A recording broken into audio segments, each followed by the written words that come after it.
Attention, attention, la pandémie de Covid-19 n'est pas encore terminée. Le virus circule toujours. Des morts et des cas graves sont régulièrement enregistrés. Que faire pour ne pas contracter le virus? Il faut respecter les gestes barrières, c'est-à-dire porter systématiquement le masque en tout lieu public et dans toutes les situations à risque. Éviter les regroupements. Observer la distance de sécurité d'1 mètre au moins entre individus. Se laver fréquemment les mains à l'eau et au savon ou les désinfecter avec du gel hydroalcoolique.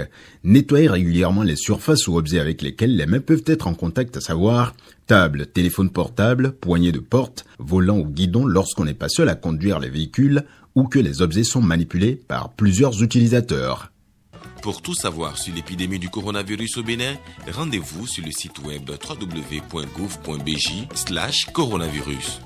Ceci est un message du gouvernement de la République du Bénin.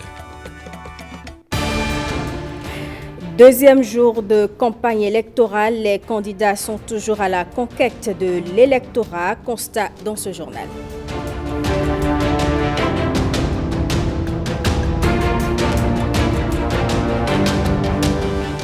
Lutte contre le coronavirus, la campagne de vaccination démarre la semaine prochaine. 4 départements ont été retenus pour cette première phase.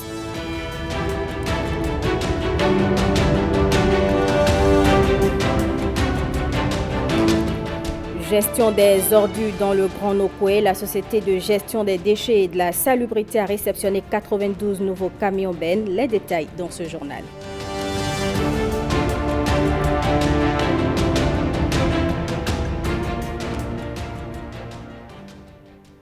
Bienvenue à tous aux 20h. Soir de match des écureuils ce samedi, mais un soir sans joie. Au stade Charles de Gaulle de Porto-Novo, le Bénin a manqué l'occasion d'obtenir son billet pour la CAN Cameroun 2021. Les écureuils se sont inclinés à domicile 1-0 face aux Aigles du Nigeria. Un but tardif encaissé dans les arrêts de jeu. Mardi prochain, le Bénin devra aller chercher sa qualification à Freetown face à la Sierra Leone. Un nul suffira au bonheur des écureuils, mais une défaite les privera d'une deuxième participation consécutive à la Coupe d'Afrique des Nations.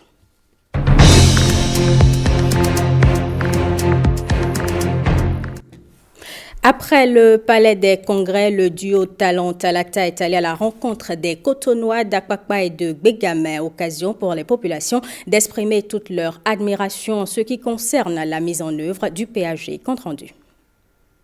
Le 15e arrondissement de Cotonou est fortement impacté par les actions du gouvernement de Patrice Talon. Voilà pourquoi les rayons du soleil n'ont guère émoussé leur ardeur à accueillir triomphalement leur leader charismatique. Vous avez fait plus que les Béninois d'espérer. Et à plusieurs reprises, vous avez dit vous-même, ce n'est pas encore ça. Vous n'avez encore rien vu. C'est maintenant que ça commence. Et c'est pour ça que vous avez dit, le développement, ça y est. Ils veulent bien comprendre comment est-ce que quelqu'un qui en 5 ans a fait plus qu'en 60 ans peut encore dire ça y est. Si le mandat passé a été simplement pour nous, de nous démontrer à nous-mêmes, de nous donner la preuve à nous-mêmes que nous sommes capables et que le peu qui a été fait ne constitue encore pas grand-chose, est-ce que il nous a alors permis d'espérer que pour les temps à venir, nous allons enfin satisfaire tous nos besoins? Moi, je crois que oui. Et c'est parce que je crois que oui que j'ai sollicité un second mandat, contrairement à mes engagements d'il y a 5 ans. Maintenant qu'ensemble nous avons démontré à nous-mêmes et aux autres que nous sommes capables, je voudrais qu'à nouveau, nous donnons tous ensemble encore la chance de pousser le peu qui a été fait le plus loin possible. Cap fut ensuite mis sur Gbegame, en plein cœur de Cotonou, métamorphosé par l'asphaltage. Patrice Talon dit tout son engagement pour la génération actuelle. Moi, je veux travailler aussi pour la génération de maintenant. Je ne veux pas seulement travailler pour la génération de demain. Je voudrais que nos enfants de maintenant raccrochent avec l'espoir, même mieux, accrochent la réalité d'une vie meilleure. Le travail qui leur donne de s'épanouir, de se développer, de se marier, de faire des enfants et de vivre. C'est le duo de l'avenir. Je suis très engagé derrière ce duo. Très, très engagé parce que c'est l'avenir sûr du Bénin. C'est notre avenir. C'est l'avenir de nos enfants. depuis les indépendances jusqu'à aujourd'hui, c'est la seule personne qu'on a vue, le seul président qui est en train de changer sensiblement le Bénin. Chapeau à lui. Il a démontré qu'au Bénin, on peut vivre mieux. On peut vivre de nos impôts, de nos sous, de notre économie. On peut développer le pays avec l'argent que nous collectons sans permettre que les gens continuent de siphonner les fonds de l'État. Il n'y a même pas de mots pour le qualifier quoi. Il est un président. Il n'est pas dans les cieux, non. Il est ici avec nous. Il connaît nos problèmes. Il sait ce dont nous souffrons. C'est ça talent. C'est-à-dire qu'il ne parle pas pour parler quoi. Il aura ça. Chaos, c'est chaos. Moi je lui promets le chaos. Il aura ça. Pour les populations rencontrées, la dynamique doit se poursuivre et nul ne sera de trop. Le duo Alassane Soumanou et Paul Honkpe du parti Foscori pour un Bénin émergent a lancé sa campagne électorale pour le compte de la présidentielle. C'était au cours d'un meeting qui a eu lieu au stade Atoukouma de Djougou. Les précisions de Colombe Amadi et de Judikaël Ayena. La campagne électorale aussitôt lancée, le parti Foscori pour un Bénin émergent lance les hostilités à Djougou. Sous un soleil ardent, militants et sympathisants ont pris d'assaut le stade Omnisport. Leur présence se justifie par le projet de société du duo candidat Alassane Soumanou et Paul Honkpe. Nous avons décidé d'engager la Foscori pour un Bénin émergent pour préparer l'alternance le 11 avril 2021.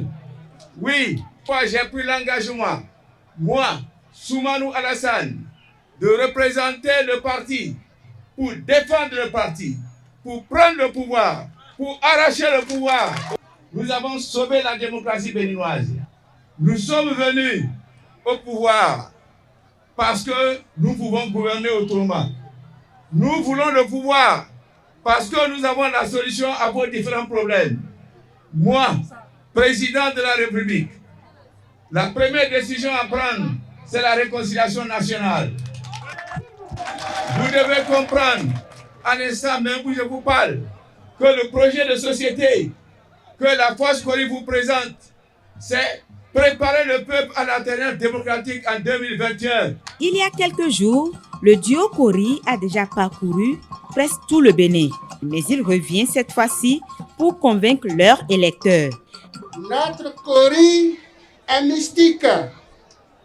Il est sacré parce qu'il est un héritage légué par des hommes bien. Nous avons choisi un homme d'expérience, celui qui connaît le pouvoir d'État, pour avoir côtoyé le patriarche Feu Mathieu Kérékou. Il a travaillé avec lui. Nous ferons en sorte que le consensus soit au cœur de l'action gouvernementale. Dans la famille Kori, jeunes et femmes ont aussi leur mot à dire dans la gestion du pouvoir d'État. La grande mobilisation que l'on observe actuellement en ce lieu témoigne de l'attachement que les étudiants et étudiantes FCBE ont pour la candidature du duo Jimba et Honkpe pour une alternance au sommet de l'État au soir du 11 avril 2021. Ceci à travers un chaos historique fort et retentissant. La conquête de l'électorat ainsi mise en œuvre, toutes les localités du Bénin vont être parcourues pour une victoire au lendemain du 11 avril, selon les organisateurs. La campagne pour l'élection présidentielle a donc démarré hier vendredi dans les villes de Lokossa et de Koulekama. Ce n'est pas encore l'ambiance des grands jours. Pour l'instant, les populations vaquent à leurs occupations. Le constat de Gilles Dansou. Campagne à Lokossa. La ville présente une ambiance des jours ordinaires. En attendant l'occupation du terrain par les forces politiques en compétition, les citoyens rencontrés sont bien informés du démarrage de la campagne et attendent. Pour la campagne là, bon, moi je ne sens rien encore du tout, parce qu'il n'y a pas les mouvements tels que ça devait être. On saura qu'il y a campagne. Bon, je ne sais pas encore qu'il y a déjà campagne, mais nous sommes là. Si ça arrive, on va faire ce qu'on va faire. on doit faire ce qu'on va faire. Parce que quand tu es dans le pays, tu dois voter tel que cela se doit. Donc, mais je ne sens pas encore qu'il y a campagne. Nous, les Zémo, ne sent rien du tout, mais nous sommes chaud pour la campagne, pour que la campagne y ait. Mais jusqu'à présent, on attend les mouvements autres, là, on n'a rien entendu jusqu'à présent. Ambiance pareille à Koulekame dans le Koufo. Pour le moment, les mouvements ne sont pas encore constatés. On attend la suite pour voir ce que ça va donner. Donc moi, je crois en ça. Je sais que par la suite, ça va prendre. Il va falloir que les candidats descendent sur le terrain. Les citoyens attendent ainsi les mobilisations politiques et les autres affiches les tout prochains jours. Prière pour la paix au Bénin à l'église catholique Saint-Michel de Cotonou. Il y a eu une messe d'action de grâce. Plusieurs confessions religieuses y étaient réunies et ont prié pour la paix. Axel Dancy, Louis Koudogba. Moment de récollection pour ces hommes et femmes venus rendre grâce à Dieu. À l'église catholique Saint-Michel de Cotonou, une messe est dite. Des âmes dévotes prient et louent le Seigneur.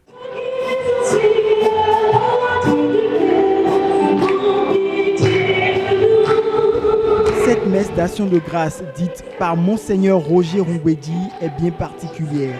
3 autres confessions religieuses se joignent à la prière chrétienne.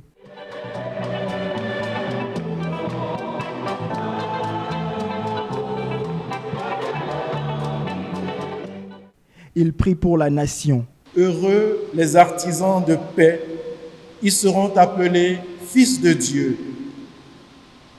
Être artisan de paix, ce n'est pas seulement être doux ou pacifique, c'est construire la paix autour de soi en aidant véritablement des parties antagonistes dans nos familles, dans nos lieux de travail, dans notre pays et au-delà, à se réconcilier. Être artisan de paix, c'est être soi-même prêt à faire le premier pas. Et c'est à l'aumônier national des cadres et personnalités politiques de rappeler une assertion appelant à la paix de feu Monseigneur Isidore de Souza. Les administrés accusent les hommes politiques qui nous gouvernent. Ceux-ci leur rendent l'appareil. Il n'est pas de notre intention de trancher ce débat en donnant entièrement raison aux uns contre les autres, mais plutôt de calmer ce jeu de rejet réciproque des responsabilités.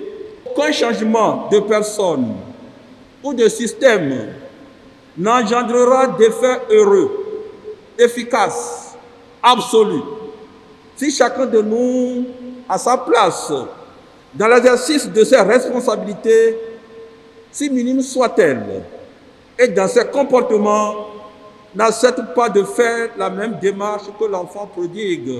Cette célébration eucharistique a connu la présence de plusieurs hommes politiques, dont Joseph Djogbenou. La communauté musulmane de Koulekame prie aussi pour une présidentielle apaisée. Hier vendredi, les initiateurs de la rencontre ont véhiculé des messages pour le bon déroulement du scrutin. Gilles Danso, Michael Nouati. Mosquée centrale de Koulekame.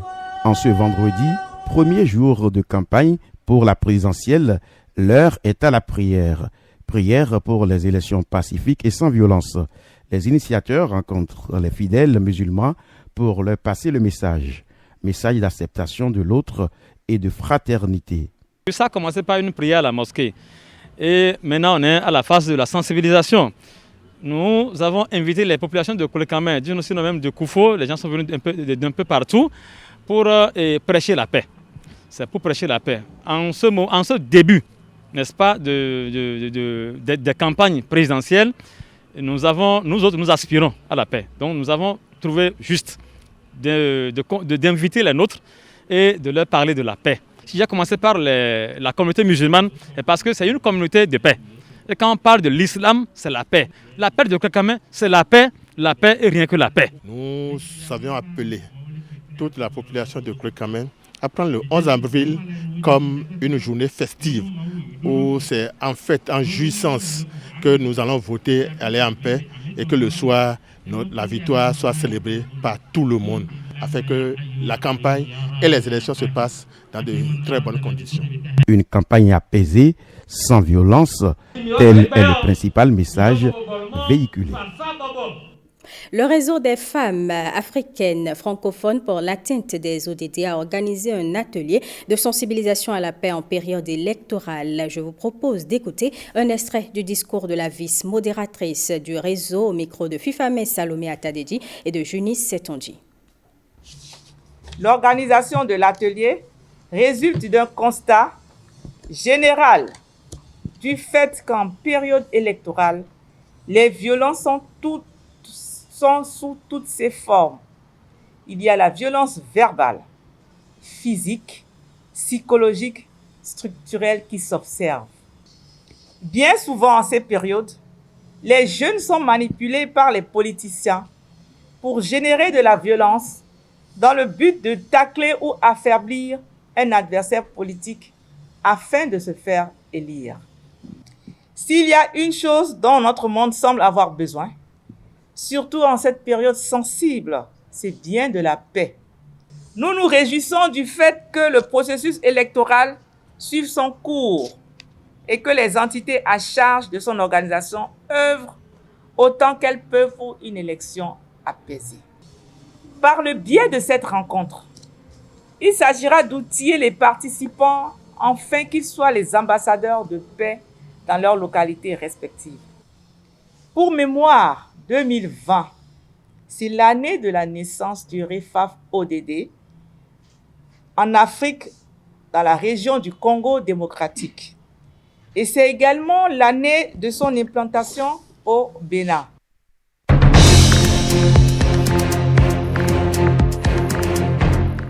Dans le reste de l'actualité, l'ONG Autre Vie milite pour le respect des droits des enfants à Kandi et à Tchaourou. La structure non gouvernementale a fait éditer un guide communautaire pour aider à lutter contre des pratiques comme le mariage des enfants. Le document a fait l'objet d'un atelier de validation à Kandi. Bertin Adimi, Igor Ayosso. Dans un contexte marqué par des taux très peu élogieux. Malgré les efforts déployés ça et là, certains fléaux continuent d'impacter négativement l'épanouissement des enfants. Le mariage des enfants, par exemple, un phénomène qui a pignon sur rue à Kandi et Tchaourou. Dans le cadre de la mise en œuvre des projets Cash Plus, Care et Access, l'ONG Autre Vie se propose d'inverser la tendance. L'ONG Autre Vie est en train de travailler aux côtés de ses partenaires, de ses acteurs du gouvernement, de l'UNICEF et de tous nos partenaires stratégiques pour vraiment accompagner les ménages, pour accompagner les familles et surtout accompagner les adolescents à développer des compétences de vie courantes. Il s'agit de mettre l'accent sur la promotion des valeurs susceptibles d'impacter positivement le volet comportemental en faveur de la protection des droits de l'enfant. Et la stratégie trouvée, c'est l'élaboration d'un guide communautaire, une démarche bien appréciée. L'élaboration de ce guide, la validation surtout de ce guide, va nous permettre, nous acteurs, d'avoir plus d'outils au niveau des communautés surtout, pour que cette lutte-là soit une réalité, pour que les communautés elles-mêmes puissent vraiment s'approprier de ce document. C'est un sentiment de satisfaction, un sentiment de joie. Quelque part, il est écrit, vous connaîtrez la vérité et la vérité vous affranchira. Et donc la vérité qu'il faut que les enfants connaissent, que les parents d'enfants connaissent pour que ces phénomènes néfastes puissent reculer du département est contenue dans ce guide-là, qui va être utilisé par des relais communautaires. Tous les acteurs impliqués dans la protection des droits de l'enfant disposent désormais d'un bréviaire dont le ministère en charge des Affaires sociales se félicite de l'existence. Le guide que nous allons valider aujourd'hui est un outil important dans la mesure où il se propose de capaciter les acteurs communautaires pour une meilleure éducation des enfants et adolescents. Il entre en ligne de compte des nombreuses actions menées par le gouvernement du Bénin avec le leadership du ministère des Affaires sociales et de la microfinance en vue d'offrir à nos enfants des conditions plus dignes de vie et d'épanouissement. Adultes de demain, avenir de la nation, les enfants en ont plus que besoin. Tout est fin prêt pour la campagne de vaccination dans le cadre de la lutte contre la pandémie de Covid-19. La vaccination démarre la semaine prochaine. Pour cette première phase, le littoral, l'Atlantique, l'Ouémé et le Borgou sont les 4 départements retenus. Mais pourquoi ce choix et qui sont les personnes concernées? Le ministre de la Santé apporte des éléments de réponse au micro de Jean-Claude James. Cela fait un peu plus d'1 an que notre pays, à l'instar des autres pays du monde, affronte la pandémie de la Covid-19. À la date du 22 mars 2021, nous avons enregistré 7100 cas avec 90 décès. Ce bilan épidémiologique n'est que la partie visible de l'iceberg. En effet, pour contrôler la propagation de la Covid-19, beaucoup d'efforts ont été fournis en termes de moyens mobilisés au plan humain, financier et matériel. À cela, il faut ajouter les préjudices et douleurs ressentis par les malades, leurs parents et leurs proches, sans compter les pertes économiques. Ils n'en finissent pas de s'alourdir au fil des jours que perdure cette pandémie. Néanmoins, il faut reconnaître que c'est au prix de ces sacrifices que nous avons pu limiter les conséquences de la Covid-19. Si nous voulons, dans un proche avenir, conjuguer au passé cette pandémie et renouer avec un mode de vie normal, la vaccination apparaît comme la seule alternative solide et durable.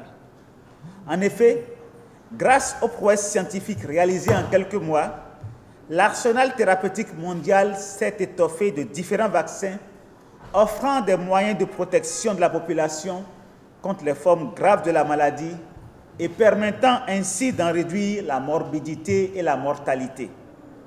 Mesdames et messieurs, grâce à l'initiative COVAX portée par Gavi, l'Alliance mondiale du vaccin, l'Organisation mondiale de la santé et l'UNICEF, au partenariat avec la République populaire de Chine, mais également grâce à nos propres efforts, le Bénin a acquis plusieurs milliers de doses de ces vaccins contre la Covid-19.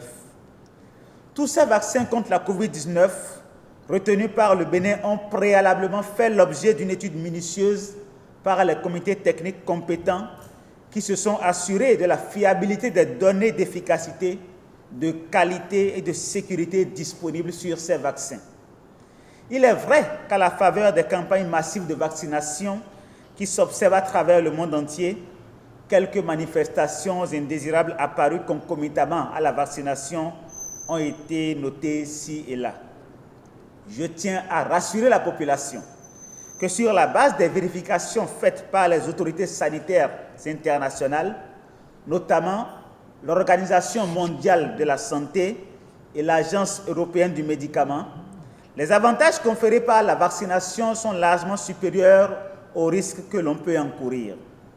C'est ainsi que ces vaccins ont recommencé à être à nouveau administrés après une brève période de suspension. Le gouvernement du Bénin, en toute responsabilité, appliquant ce même principe de précaution, a également différé le démarrage de la campagne le temps de la levée de toutes les inquiétudes. À présent que ces choses faites, il n'y a plus aucune hésitation pour démarrer la campagne de vaccination. Par ailleurs, il est important d'insister sur le fait que nous avons, comme pour toutes les campagnes de vaccination, veillé à mettre en place, dans le cadre de cette campagne, un système de surveillance et de prise en charge des manifestations indésirables qui pourraient survenir à l'issue de la vaccination. Les agents de santé sur les sites de la vaccination ont été formés en vue de minimiser et prendre en charge tout risque potentiel qui pourrait survenir. Mesdames et messieurs, dans notre pays, au regard des données disponibles, plus de la moitié des décès concernent les personnes âgées de plus de 60 ans et 82% des personnes décédées étaient porteuses d'une comorbidité. Les personnels de santé en première ligne sont les plus exposés. Les 4 départements à savoir le littoral, l'Atlantique, l'Ouémé et le Borgou concentrent à eux seuls plus de 95% des cas enregistrés. En se fondant sur ces deux éléments scientifiques et tangibles, le ministère de la Santé a proposé au gouvernement qu'il a adopté une stratégie de vaccination. La première phase de vaccination s'intéressera donc aux cibles résidant surtout dans les 4 départements cités plus haut et répondant à l'un des critères suivants: être un personnel de santé, avoir une maladie comme l'hypertension artérielle, le diabète, l'asthme, la drépanocytose, une maladie cardiaque ou autre. Être âgé de plus de 60 ans. Dès la semaine prochaine, 78 sites de vaccination seront ouverts dans les 4 départements pour enregistrer et vacciner toutes les personnes éligibles et désireuses de s'offrir une protection vaccinale. Les autres départements auront également des sites dédiés au personnel de santé de première ligne. Je voudrais inviter et encourager toutes les personnes éligibles à se rendre sur les sites qui seront communiqués par voie de presse pour recevoir des informations plus précises. Des agents de santé dédiés vont se rendre disponibles pour les renseigner et les guider. Je voudrais enfin rassurer l'ensemble de la population que d'autres livraisons de vaccins sont attendues et nous permettront de couvrir progressivement l'ensemble de la population. Nul ne sera laissé pour compte.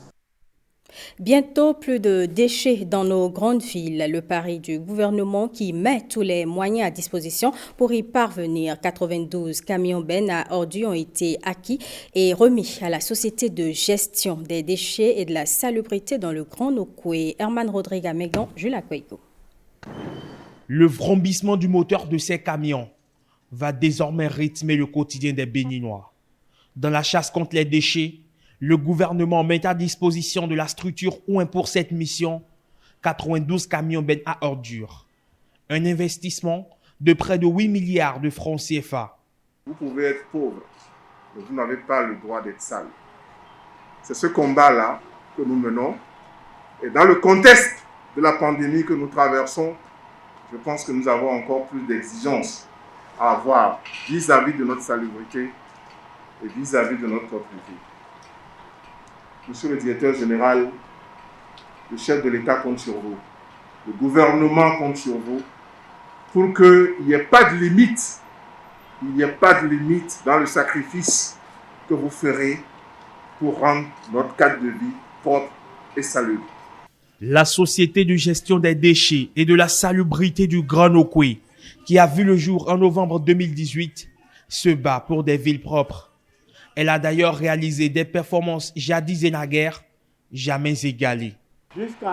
Avant juillet 2020, il y a à peine 50 000 tonnes de déchets qui sont enlevés de nos villes, ce qui fait un taux de collecte de 24%. Mais depuis que la société a pris en main la filière, en 6 mois, nous avons sorti 181 000 tonnes de déchets, ce qui fait un taux de collecte de 87%. Donc, vous comprenez avec moi qu'avec 92 camions neufs plus les 20 autres qui étaient là, ce qui fait 112 camions, nous allons atteindre, je vais dire, 100% de taux de collecte de ces déchets. Avec la mise en service de ces engins, c'est un pas de plus franchi dans la révolution qui s'opère au niveau du secteur de la collecte des déchets. Un os dans la gorge de la cité dont on se débarrasse progressivement. Ce sera tout, mesdames et messieurs, pour ce journal que je vous remercie d'avoir suivi.